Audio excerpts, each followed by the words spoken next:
Welcome to Calm Your Caveman, a podcast where we study the tools for anxiety mastery. I'm your host, Dr. Adriana Jarvis Twitchell, a specialist in anxiety mastery strategies.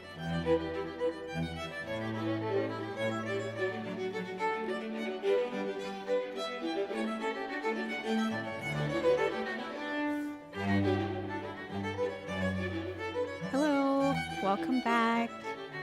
Glad you've joined me again today. We talked last week about your dopamine budget and why it's so important to manage it, what that has to do with your anxiety, how it influences your anxiety, that if you mismanage your dopamine budget, your brain will default toward anxiety and it will be harder to have access to your executive functions to be able to regulate your emotions in general consciously.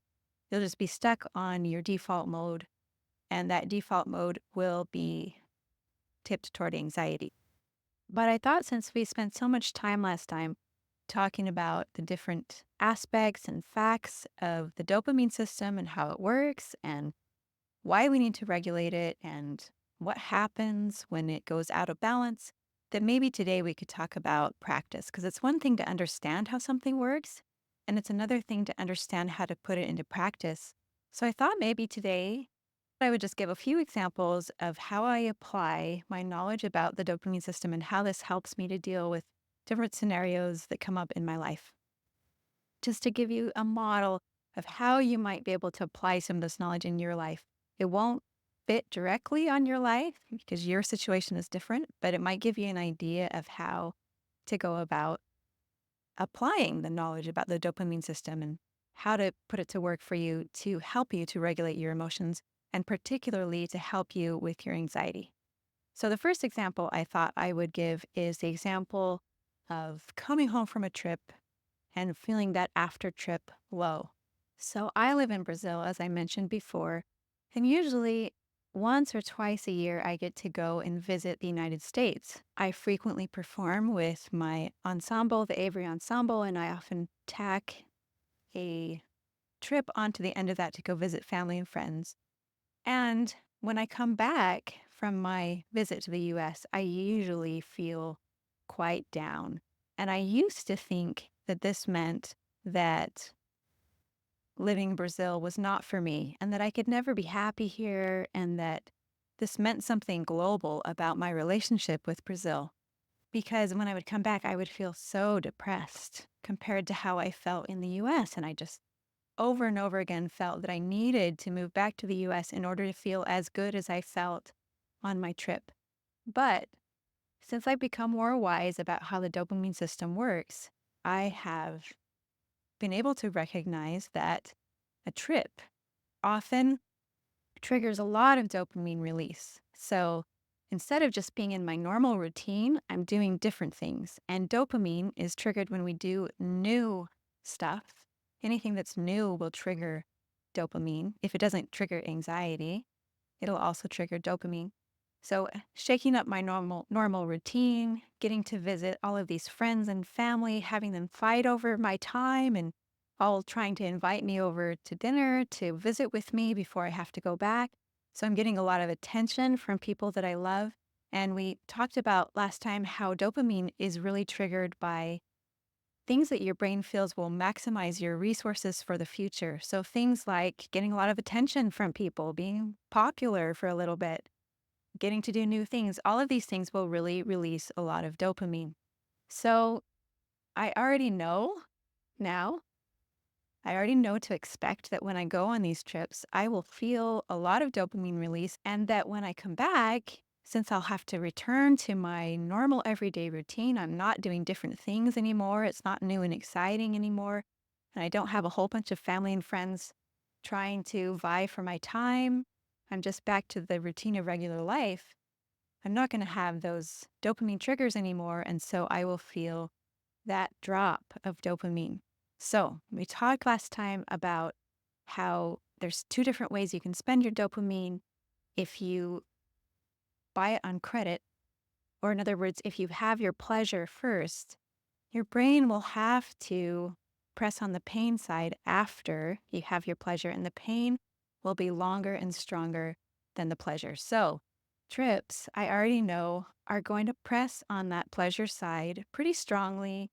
And I'm going to basically be buying my dopamine on credit because I'm going to be having my pleasure first. And then when I come home, then my brain is going to press on the pain side to compensate. And so I'm going to have potentially more pain afterwards than the enjoyment that I had on the trip. And that's just because of my dopamine system. So I already know to expect this. I don't give it a greater meaning than it deserves. I see it coming ahead of time. I don't assume that it means that my life is terrible and I need to change everything. I just know that that's the way dopamine works and that's what I need to expect. And I'm going to have to feel bad for a few days after I get home. When you already know to expect it, it's not as terrible when it comes because you also know that in a few days you're going to be feeling better.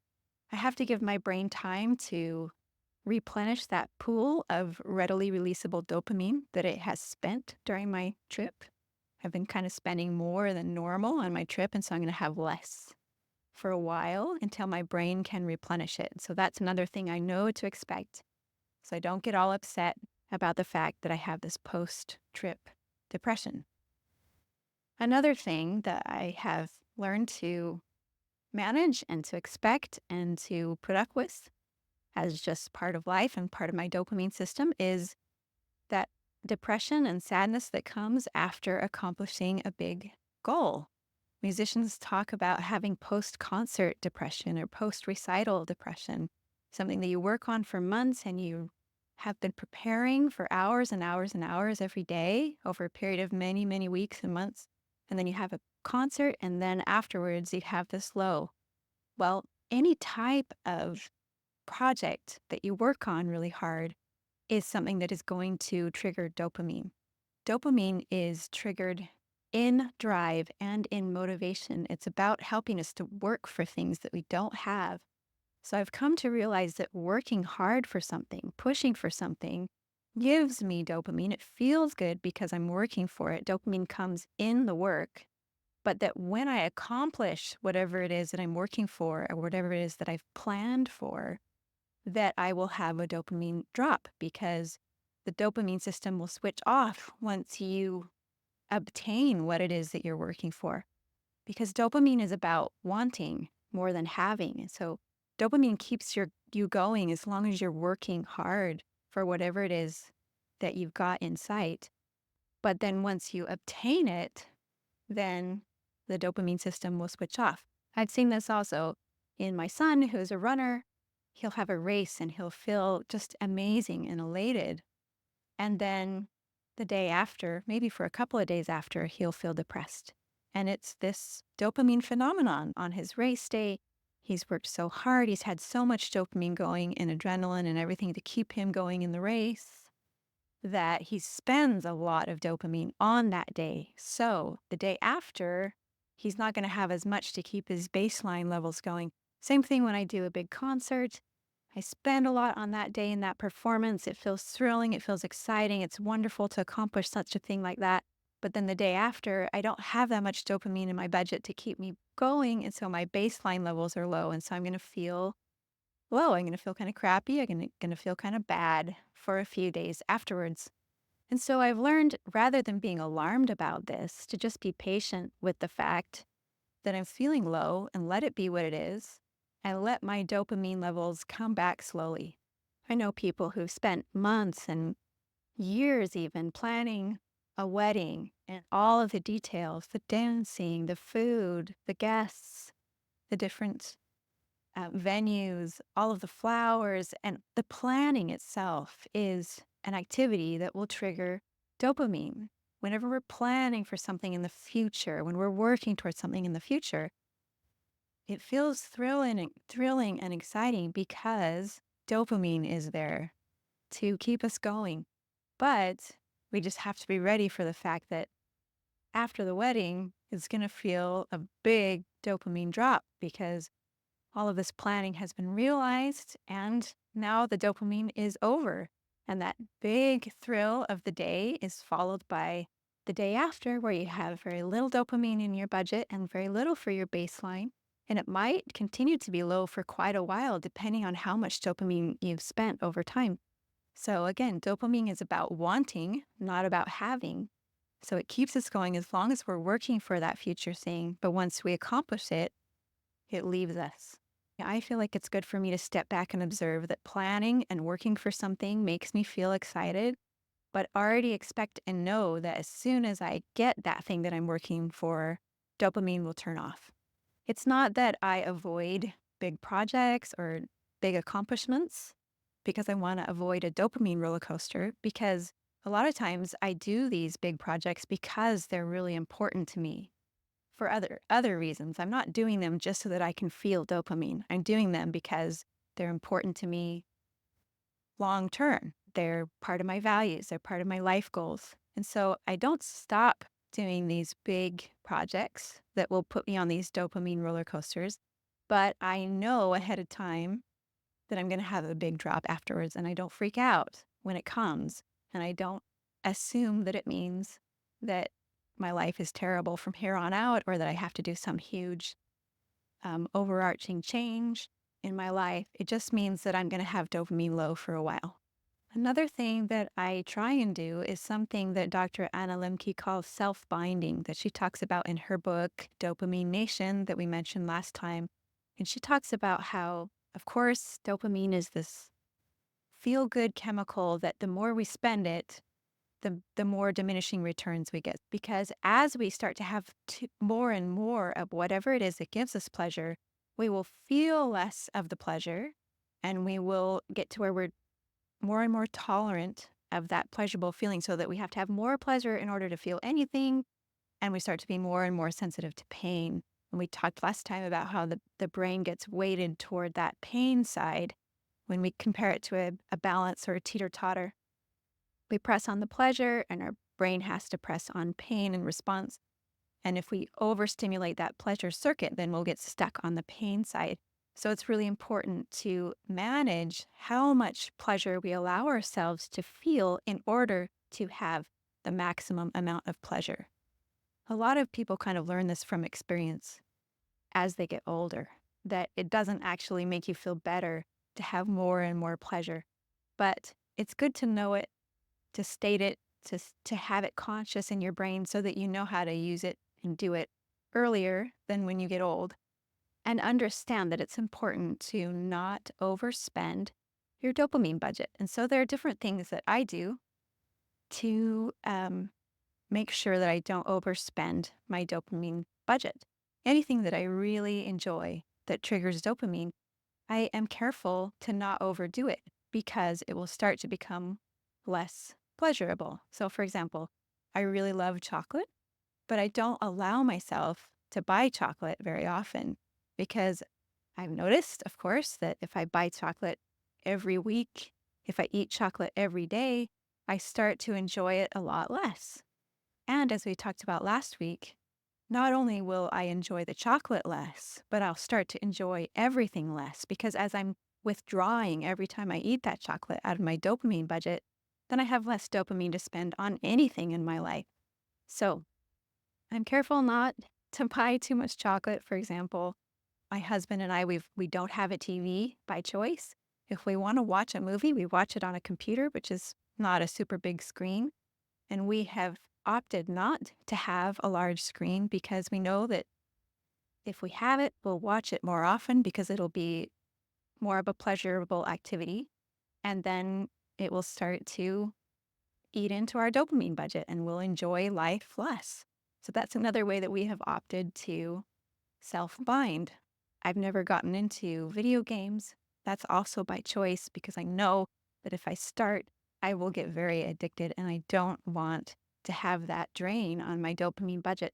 So those are a couple of ways that I have opted to engage in self-binding. A lot of religious traditions have different prescriptions for self-binding, and both Dr. Anna Lemke and Dr. Mihai Csikszentmihalyi, who's someone we have mentioned on other podcasts, have referred to the wisdom in these religious traditions that help people to self-bind and not allow themselves a lot of certain types of pleasures, and how this actually is backed up by what we know today about how the brain works, and how this makes it so that we can have the maximum well-being and the maximum amount of pleasure in our lives by not overspending our dopamine budget. Now, because of long COVID and being sick for so long and not having a ready solution for it, and I did a lot of research and reading, and I finally decided that one of the things that I needed to do to try and help my body to get better was to go off of sugar and gluten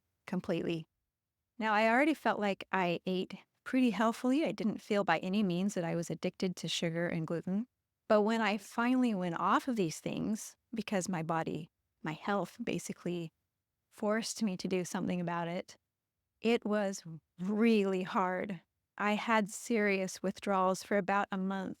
I had many moments during that month when I would just be craving something sweet or craving some bread, something gluteny so badly that I would be almost shaking, walking back and forth in my house and just nervous and not able to deal with the craving.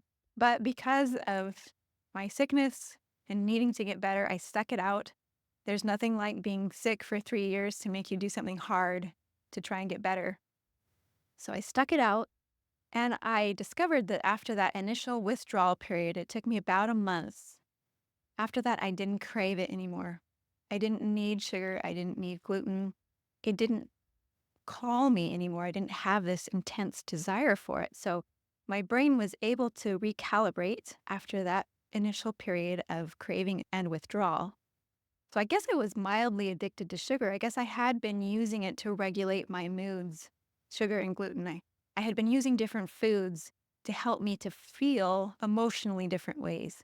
And when I stopped doing those, then there was a big withdrawal. Dr. Anna Lemke talks about in her book, Dopamine Nation, that when you do try and break an addiction, the first step is always abstinence for at least 3 weeks, sometimes longer if the addiction is a really serious one, a really strong one, but at least 3 weeks.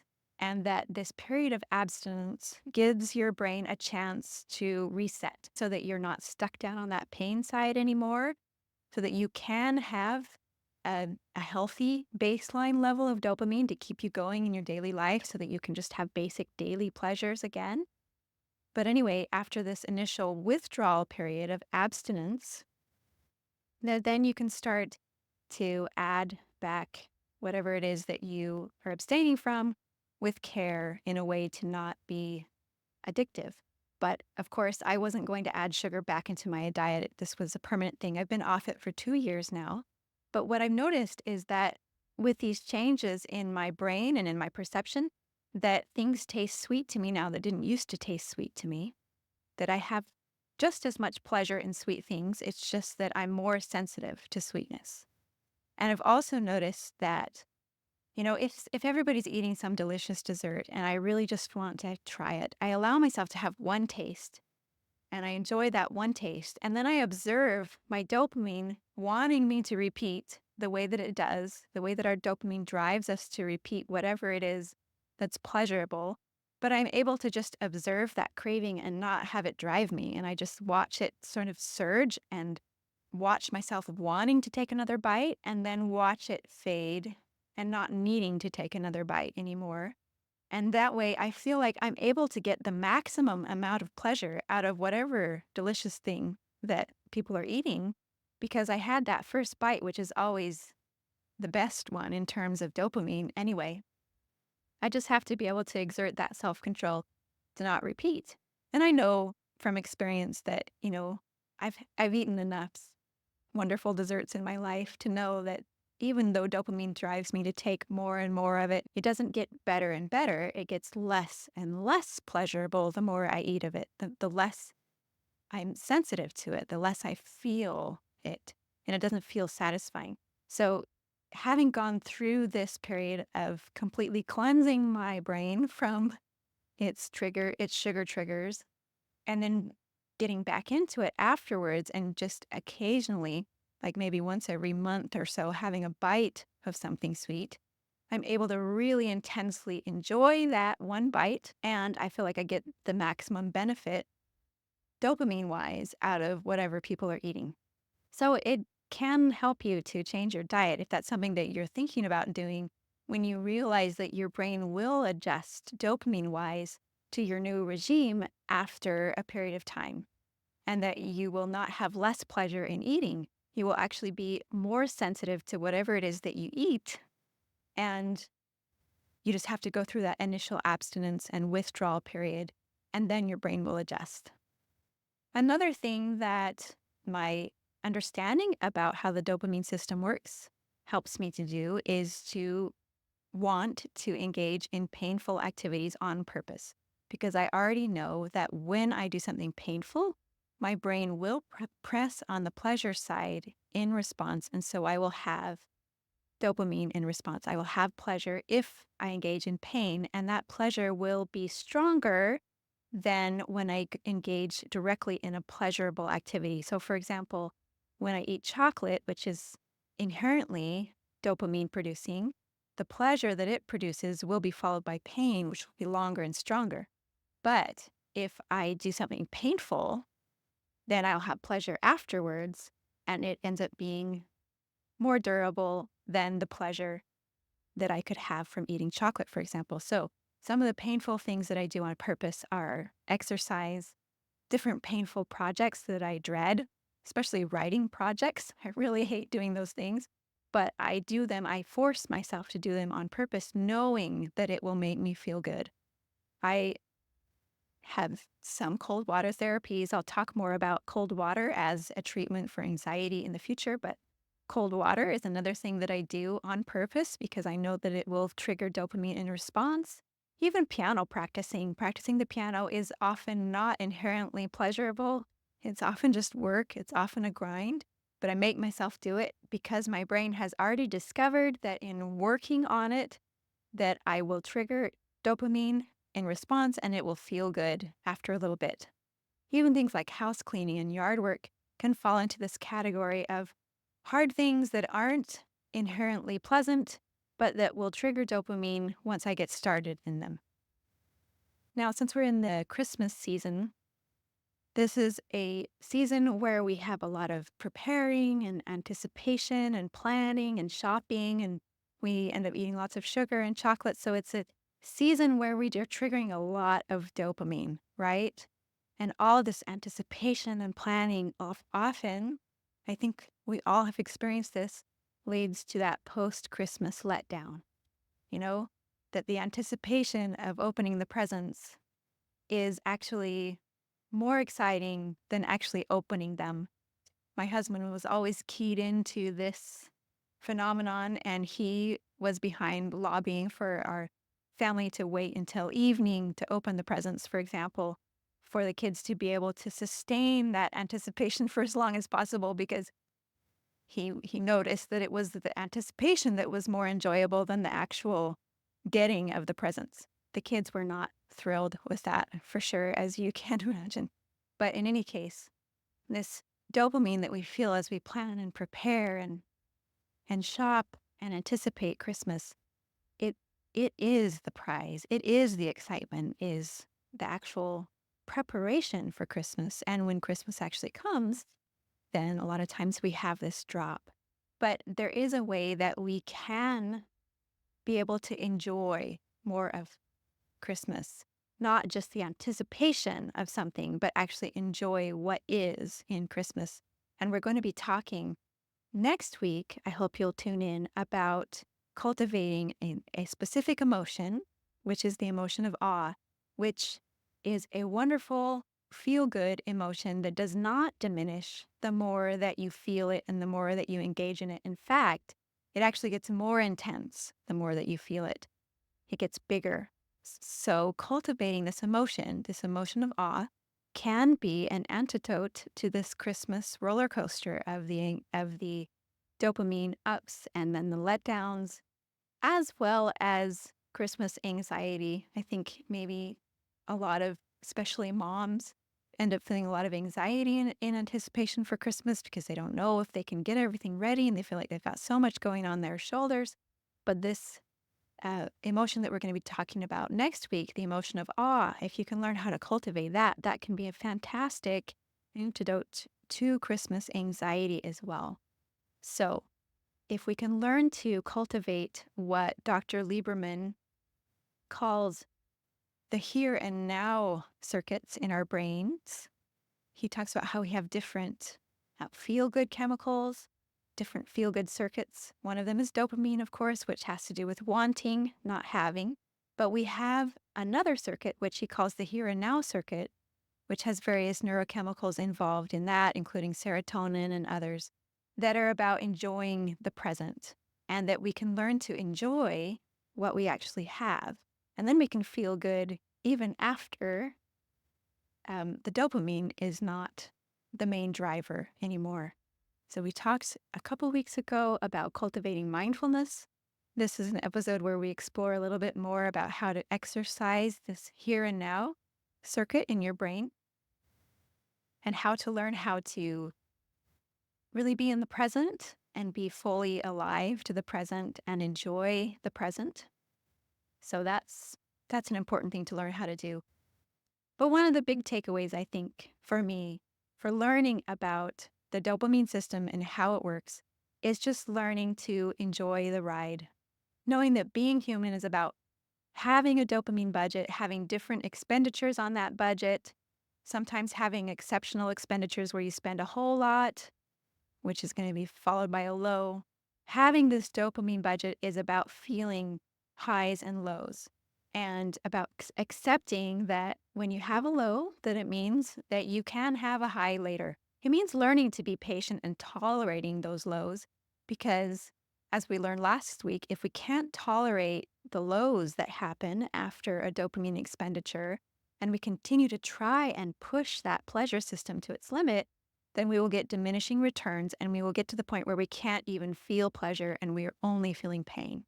And we don't want to get there. So if we can learn to tolerate those temporary lows and allow our brains time to replenish the pool of readily releasable dopamine and get enough in that budget again so that we have something to spend, then we'll be okay pretty soon. So learning to tolerate the highs and the lows, to enjoy the ride, to see it for what it is as you go up and as you go down, having that mindful perspective where you are conscious of all of the feelings in your present, including the feeling of dopamine, observing that you're feeling high or observing that you're feeling low, and just being aware of the mechanism behind it and why it is that you're feeling the way that you are right now. For me, that's one of the big keys, is that when I understand my dopamine system and I understand why I feel really good sometimes and why I feel really low sometimes, then it takes the anxiety out of it, because I understand what's happening and I know what to expect and I know what I need to do in order to feel better. I know that it might take some time. Maybe I just need to feel patient for a little while.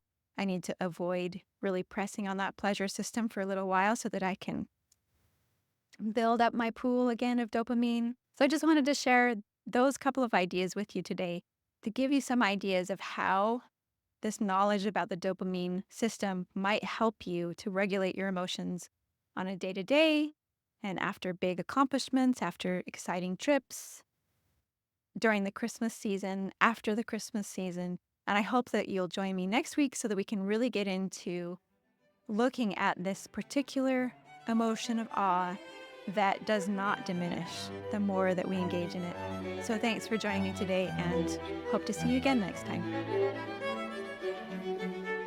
Thanks for joining me today. If you feel like you'd benefit from individual anxiety coaching, you can look me up on my website, calmyourcaveman.com. If you'd like to support this podcast, you can do that by subscribing to Calm Your Caveman on YouTube and also on your favorite podcast platform. And if you want to help other people find this podcast, leaving a good review on Apple Podcasts or Spotify really helps. Thanks, and see you next time.